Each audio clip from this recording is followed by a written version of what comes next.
My name is Lucy Vance, and the day my brother sold my grandfather's farmhouse, I was standing in Terminal E at Logan Airport with a passport in one hand and a coffee I had already forgotten in the other. The boarding screen above gate E12 blinked bright blue, announcing the final call for my flight to Zurich, where I was supposed to present 14 months of biomedical research to a room full of people who could fund the next decade of my work. The air smelled like burnt espresso, wet wool coats, and the industrial lemon cleaner airport staff use when they want thousands of strangers to believe a public floor can be clean. A baby cried near the windows, someone's suitcase wheel kept clicking against a broken tile, and my phone began vibrating so violently in my coat pocket that I almost dropped my passport. It was Ethan. My brother never called unless he wanted money, pity, or an audience. And that morning, his voice arrived soaked in champagne and arrogance before I could even say hello. "Lucy, I hope you're sitting down," he said. "Actually, no. I hope you're standing in some miserable airport line when you hear this. I just sold Granddad's farmhouse. The whole place. $6.3 million on paper, $3 million in cash today. Fast close. No drama, no more little princess trustee games."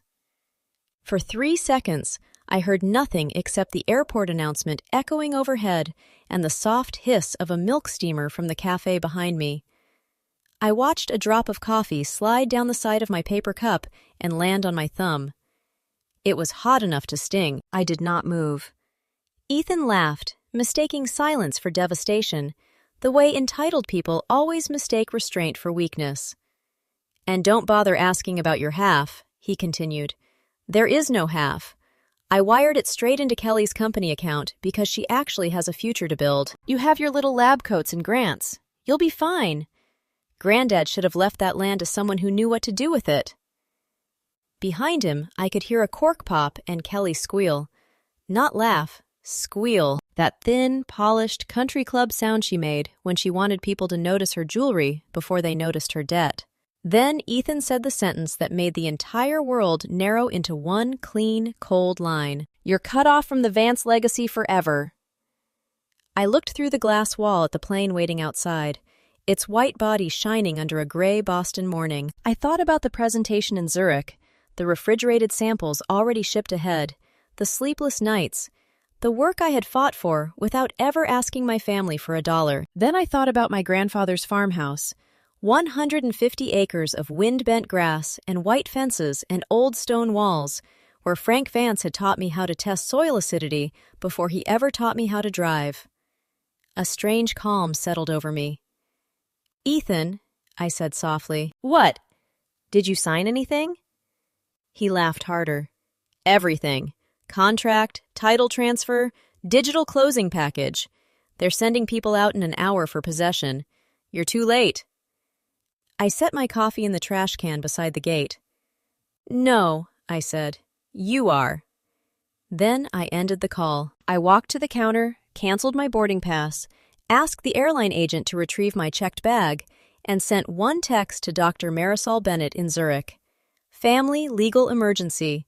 Presentation files are in the shared drive. Start without me." By 9:18 a.m., I was in a rideshare heading west, suitcase in the trunk, laptop open on my knees, hotspot connected, rain ticking softly against the rear window. My driver asked if I was going home. I looked at the address on the screen. "No," I said. "I'm going to a crime scene." To understand why I was not panicking, you have to understand my grandfather.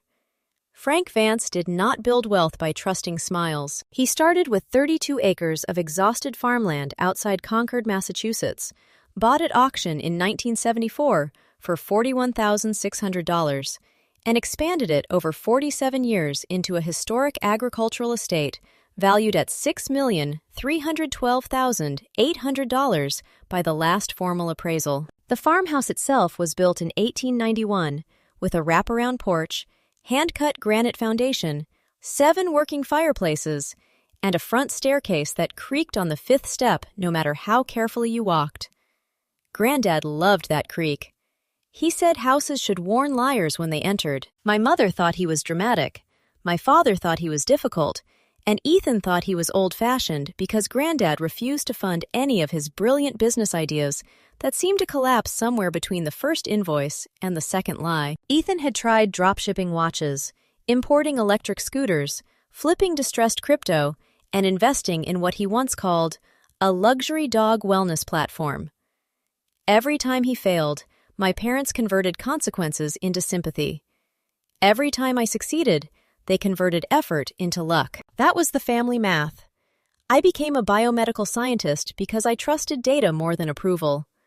My work was quiet, exact, repetitive, and sometimes brutal, which meant it suited me. I could spend 12 hours tracking contamination in a cell culture and feel less exhausted than I felt after 20 minutes at my parents' dinner table.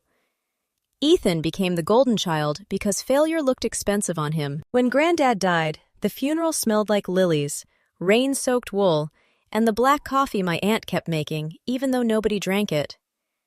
Ethan stood beside the casket, wearing a navy suit he could not afford, accepting condolences like a man practicing for ownership. Kelly held his arm and looked around the farmhouse as if measuring wall space for mirrors. Then the will was read. Granddad had placed the entire estate into the Vance Heritage Agricultural Trust, naming me as primary trustee and beneficiary, with strict instructions that the land remain intact, historically preserved, and used for research, conservation, or agricultural education. Ethan received a conditional co-occupancy privilege in the guest cottage, provided he maintained insurance, paid no less than $2,400 per month into the operating account, committed no financial misconduct involving trust assets, and never attempted to sell, mortgage, subdivide, lease, encumber, or transfer any interest in the property. If he violated those terms, his rights terminated automatically, no hearing required. At the time, Ethan turned pale, then red, then charming. He said he understood. He said he respected Granddad's wishes. He hugged me with one arm in front of everyone and whispered into my ear, "You stole this." I remember the smell of his cologne, cheap cedar and expensive resentment. For 8 months after the funeral, he played wounded air. He told relatives I was hoarding the estate. He told my parents I had manipulated an old man. He told Kelly that I was sitting on millions while her fashion brand, Bellamy Rowe, drowned under unpaid vendors, IRS notices, and a $780,000 private loan carrying interest rates that would have embarrassed a loan shark. Kelly did not want land. She wanted liquidity. The first sign came from the estate's smart security system at 6:42 a.m., 2 weeks before my Zurich trip. Someone entered the archive room with Ethan's backup key and stayed for 11 minutes. The camera feed showed Ethan in a gray cashmere sweater, photographing a file cabinet labeled Deeds, Easements, Historic Restrictions. Kelly stood behind him holding a latte and a phone. I did not confront him. I backed up the footage. The second sign came 4 days later, when the county registry portal showed 3 failed login attempts using my trustee ID at 2:13 a.m. from an IP address assigned to Kelly's boutique office in Boston, 73-41-188-92. The system locked the account and sent an automated alert to my email. I saved the log, forwarded it to my attorney, and changed nothing else. People like Ethan need darkness, so I left the lights off. My attorney was Adam Jenkins, 71 years old, silver-haired, sharp-eyed, and impossible to impress. He had been Granddad's lawyer and closest friend for 30 years, which meant he had not only drafted the trust, he had helped build the trap inside it.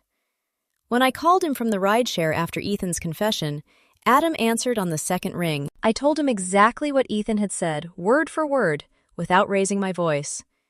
There was a long silence. Then Adam laughed once, low and humorless. "Your brother finally found the bear trap," he said. "I assume it still has teeth." "Lucy, it has steel jaws and a federal tax attachment." By the time we reached the estate, Adam had pulled the original trust agreement, the recorded conservation easement, the historic preservation covenant, Ethan's signed conditional occupancy addendum, the county login audit, the security footage, and the transaction alerts from the trust's escrow monitoring service.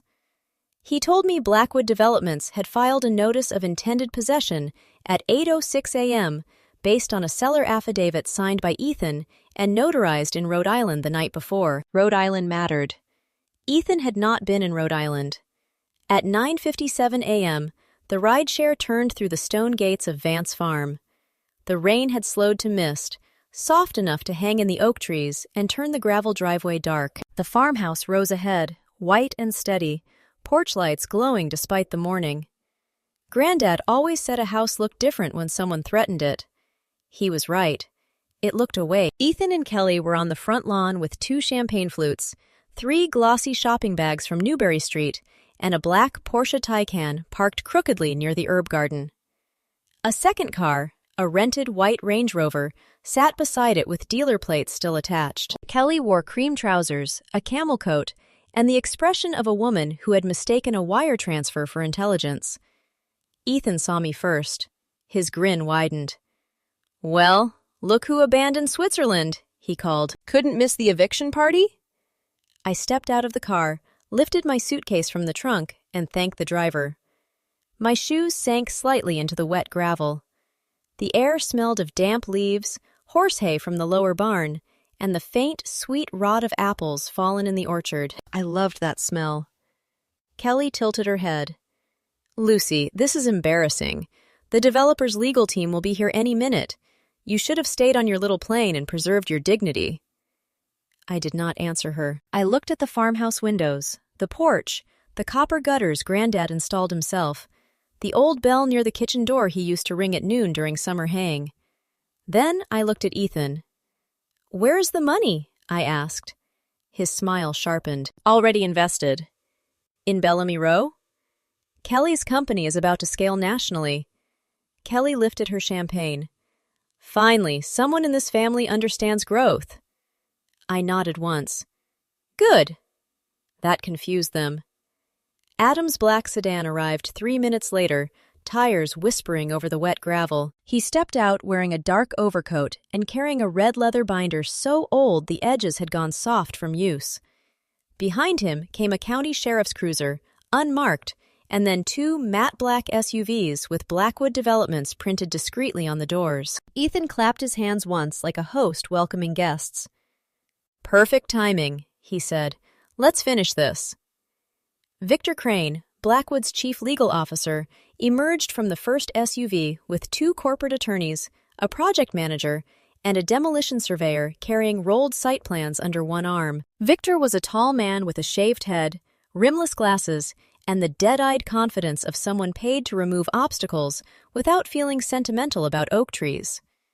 He looked at the farmhouse, then at me, then at Ethan. "Mr. Vance," Victor said, "are all occupants prepared to vacate?" Ethan pointed at me. "My sister is leaving now.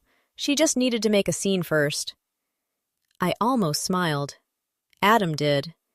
Victor extended his hand toward Ethan. "Before we proceed, I need confirmation that no additional trustee, beneficiary, conservation holder, mortgagee, lien holder, easement holder, or governmental preservation authority has an active interest in the property beyond what you disclosed."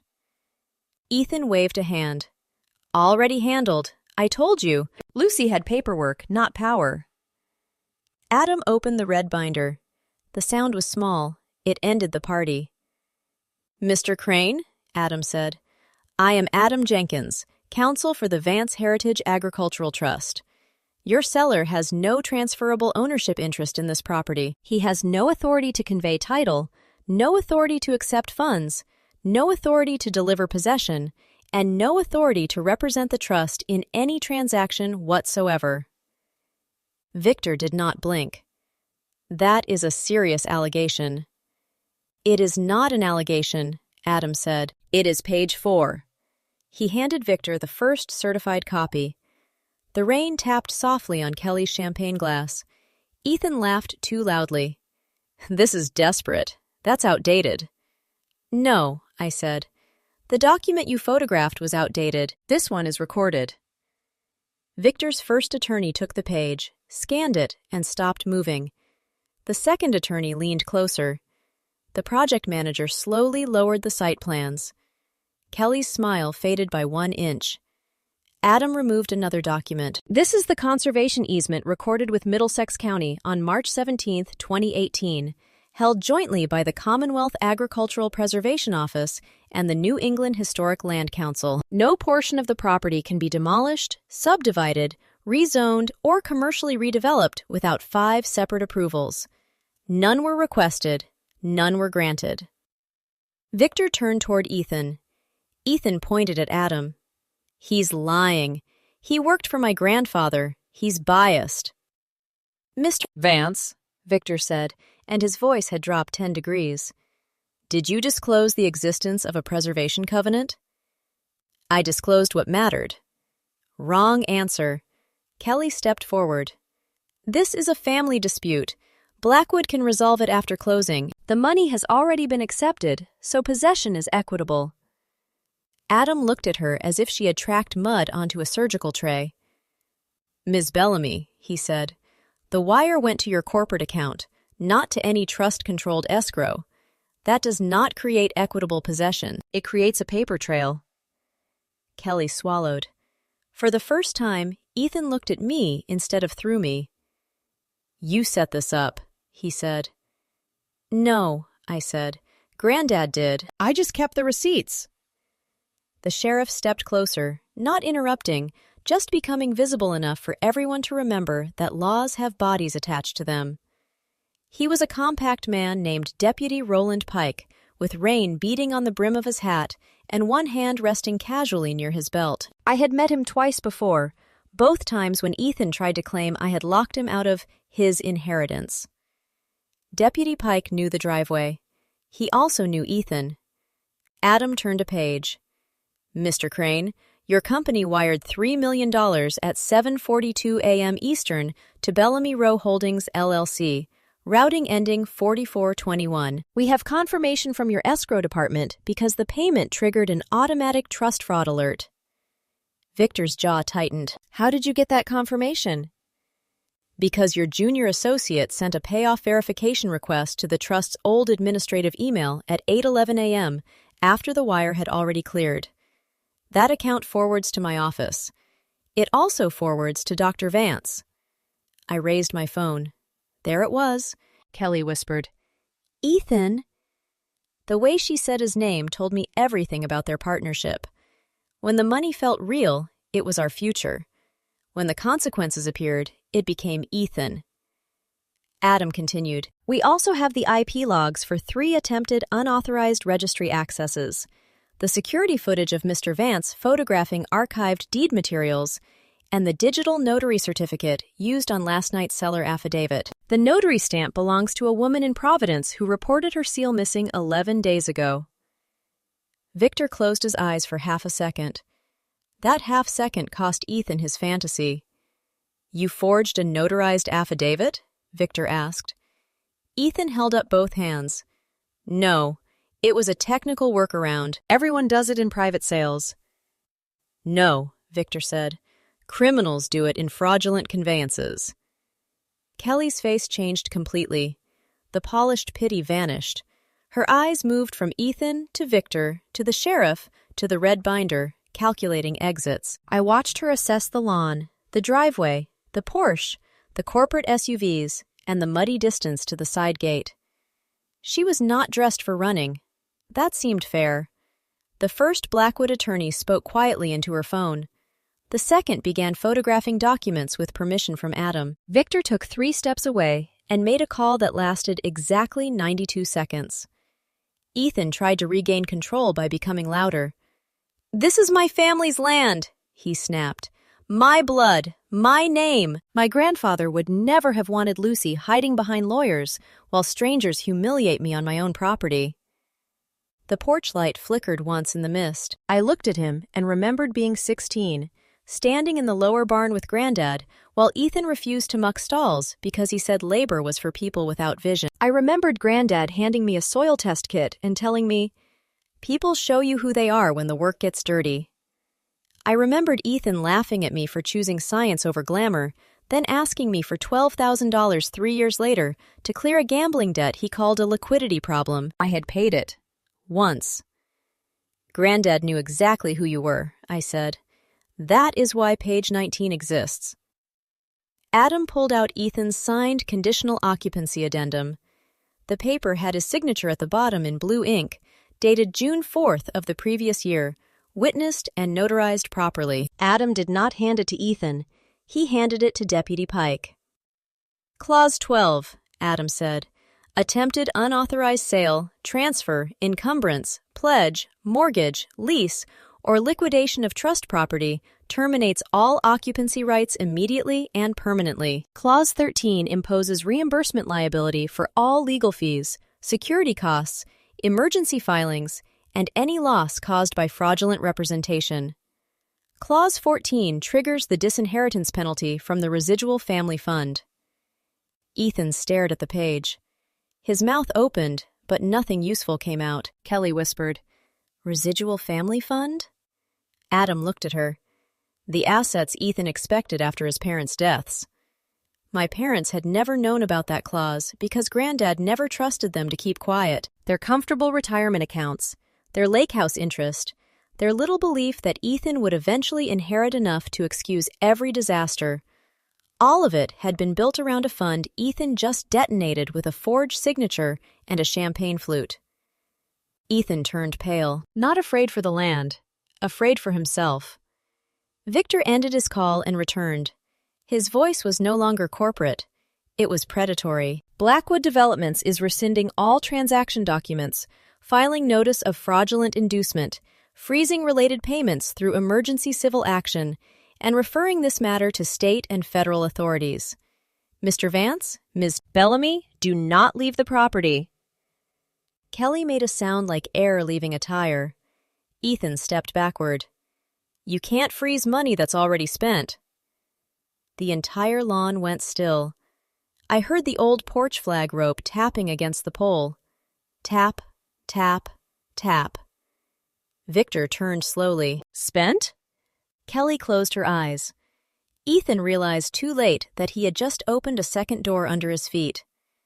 Adam removed the next section from the binder. At 8:03 a.m., Bellamy Row Holdings transferred $740,000 to Atlas Private Lending, $312,000 to an IRS payment portal, $188,450 to a commercial landlord in Manhattan, $96,200 to a luxury vehicle dealer, and $51,600 to a personal account ending 7,718. We know this because Bellamy Row's lender filed UCC monitoring notices tied to suspicious incoming capital, and because Ms. Bellamy's CFO forwarded a panic email to the wrong Adam Jenkins at 8:37 a.m. Kelly's eyes snapped open. Adam gave a thin smile. My son is a dentist in Worcester. He was very confused. Even Victor looked almost impressed. Kelly pointed at Ethan. He told me the sale was legitimate. He said Lucy had already agreed privately. I was only accepting capital from my partner. Ethan spun toward her. Don't you dare. Don't I dare? Kelly hissed. You said the trust was ceremonial. You said your company was solvent. You said you owned the land. You said you loved me. There it was. The smallest crime, apparently, still hurt him the most. Deputy Pike cleared his throat. Mr. Vance, Ms. Bellamy, I need both of you to step away from the vehicles. Ethan tried to appeal to me then. Not apologize. Appeal. There is a difference, and women in families like mine learn it early. Lucy, he said, softening his voice in a way that used to work on our mother. This is getting out of hand. We can fix this. You got your point across. Call off your lawyer. Tell them it was a misunderstanding. I looked at his shoes. They were Italian loafers, dark brown, now sinking into the wet grass beside the orchard Granddad had planted himself. Mud climbed the polished leather. Ethan noticed and shifted his feet as if the ground had offended him. No, I said. His face hardened. You would destroy your own brother over a house? I stepped closer, close enough that he lowered his voice without meaning to. You destroyed yourself over money that was never yours, I said. "The house is just where you did it."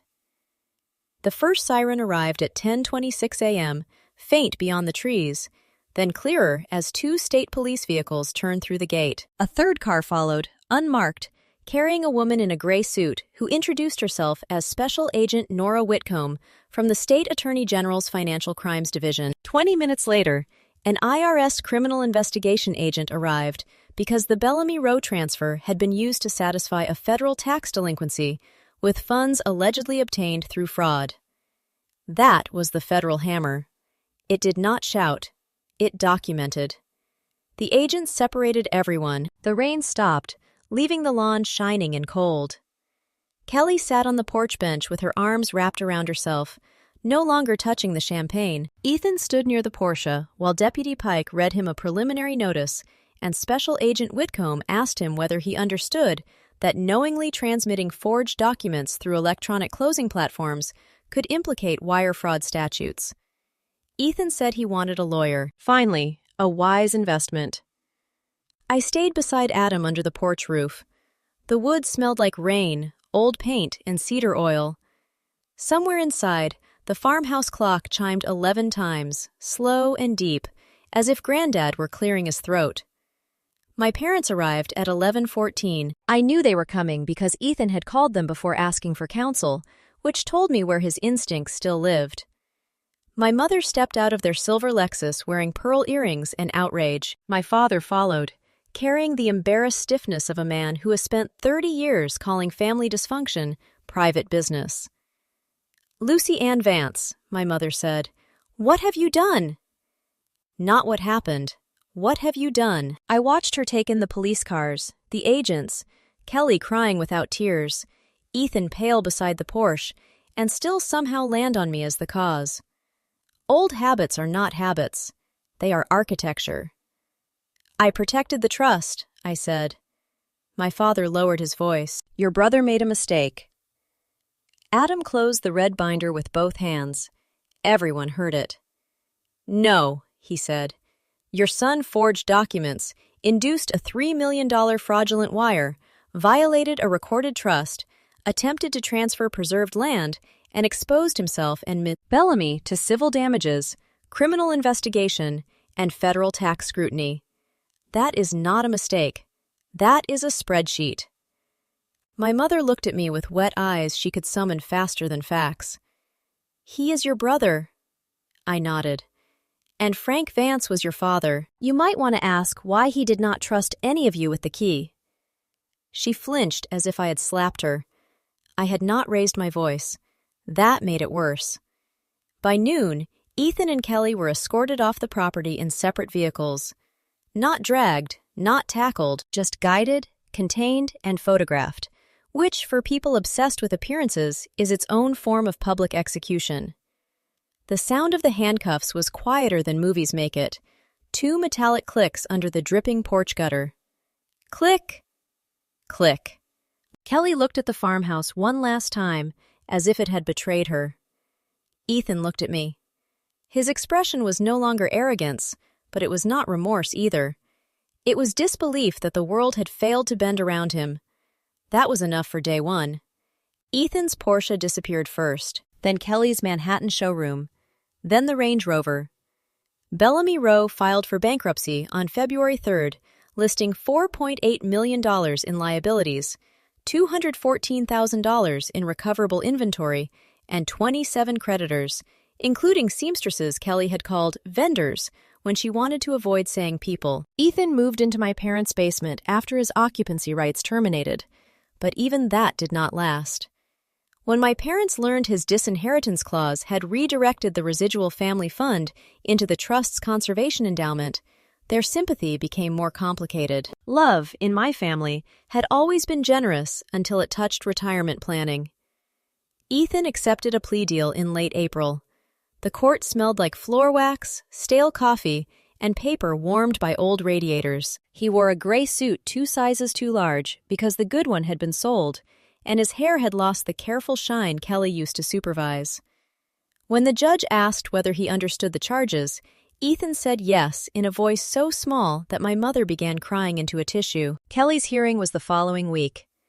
She blamed Ethan, her accountant, the market, inflation, the pandemic, the bank, her landlord, luxury retail pressures, and briefly, me. The judge listened with the weary patience of a man who had heard every version of, "I am responsible for nothing," and sentenced her within the guidelines. Her company was liquidated. Her creditors took the racks, the fabric, the furniture, the laptops, even the brass sign from the showroom wall. By summer, the estate was quiet again. The trust completed its emergency title cleanup. Blackwood withdrew all possession claims after recovering part of its funds through clawback proceedings, and the Commonwealth Preservation Office issued a formal notice affirming the land's protected status. Adam and I converted the lower barn into a research partnership space for agricultural microbiome studies, with 3 lab benches, negative pressure storage, and a teaching room for local students. Granddad would have pretended not to cry. He would have failed. On June 4th, exactly 1 year after Ethan signed away the rights he later tried to abuse, I unlocked Granddad's study for the first time since the investigation began. I had avoided it, not because I feared ghosts, but because grief has a smell, and his study still held his. Pipe tobacco he had not smoked in 10 years, leather, dust, cedar drawers, and the faint medicinal sharpness of the liniment he used on his hands after winter chores. The 5th floorboard creaked under me. I smiled. Inside the bottom drawer of his desk, behind a stack of old seed catalogs, I found a sealed envelope with my name written in his square, stubborn handwriting. Lucy. Not Dr. Vance, not trustee, Lucy. I opened it with a letter opener shaped like a trout, because Granddad had a strange sense of humor and hated normal office supplies. The letter was only 2 pages. He wrote that he had watched the family mistake kindness for obligation. He wrote that Ethan loved inheritance, but not legacy, comfort, but not stewardship, applause, but not work. He wrote that my parents had confused peacekeeping with parenting for so long that they no longer knew the difference between helping a son and feeding his worst instincts. Then he wrote about me. He said I had the one trait he trusted more than affection: continuity. I finished what I started. I checked the numbers. I remembered who had planted trees before eating fruit. He said the farm did not need an owner who wanted to be seen beside it. It needed a guardian willing to stand between it and people carrying contracts. The last line stopped me for a long time. When the wolves come wearing family faces, do not hate them, Lucy. Just lock the gate and keep the deed. I sat there until the afternoon light moved across the floor and touched the red binder on the desk. Outside, the fields were green. The barn roof shone after rain, and somewhere near the orchard, a student group was laughing as they collected soil samples. The house did not feel haunted anymore. It felt defended. Ethan wrote me one letter from jail 6 months later. It was 4 pages of apology, explanation, resentment, and self-pity stitched together so poorly that I could see the seams. He said he had been under pressure. He said Kelly manipulated him. He said our parents made him believe he deserved more. He said Granddad had been unfair. He said I had always made him feel small by being competent. At the end, finally, he wrote one true sentence. I thought blood meant I could take what I wanted and still be forgiven. I folded the letter, placed it in the back pocket of the red binder, and did not answer. Some people call that cold.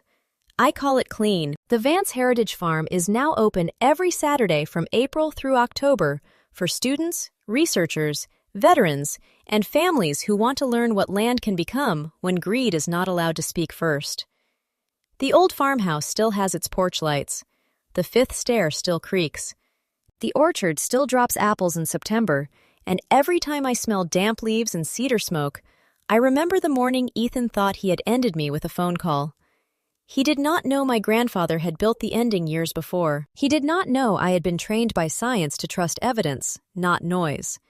He did not know the quietest person in a family can still be the load-bearing wall.